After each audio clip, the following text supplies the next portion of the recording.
Ibrahim Traoré révèle le plan de la France pour diviser l'Afrique en 2030. Et le continent réagit. Imaginez la scène. Ouagadougou, capitale du Burkina Faso, matin du 15 mai 2025. Le président Ibrahim Traoré se trouve dans son bureau présidentiel quand soudain un agent de sécurité fait irruption.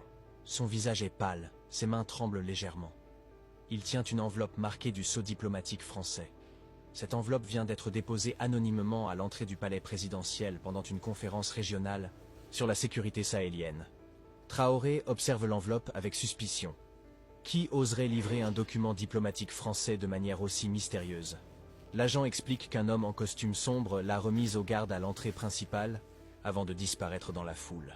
Aucune caméra n'a pu l'identifier clairement. Le président ordonne immédiatement que l'enveloppe soit analysée par les experts en sécurité avant d'être ouverte. 30 minutes plus tard, les analyses confirment l'authenticité du sceau et l'absence de substances dangereuses.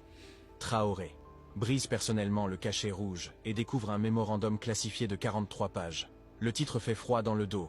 Projet Delta 2030, stratégie de restructuration territoriale africaine. Les premières lignes révèlent l'inimaginable.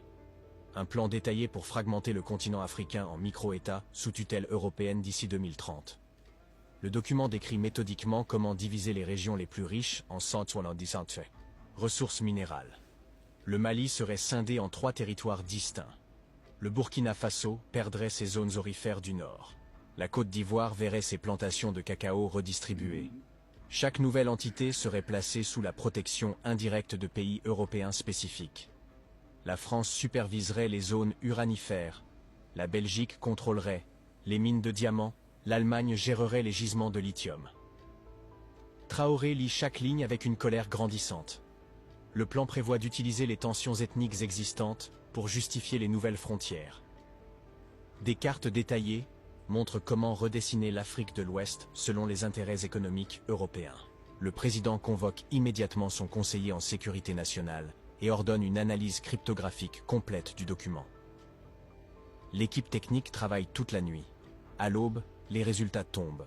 Le mémorandum a été créé en janvier 2023 et a circulé secrètement entre 15 ambassades européennes et 8 états-majors militaires.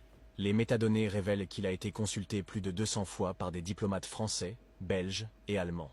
Ce n'est pas un faux. C'est un véritable plan opérationnel.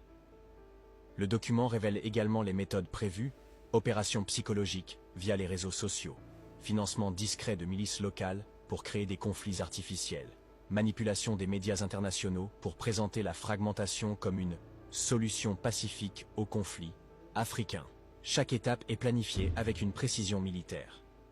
Mais l'histoire prend un tournant dramatique quand les services de renseignement burkinabés interceptent une communication urgente de l'ambassade française.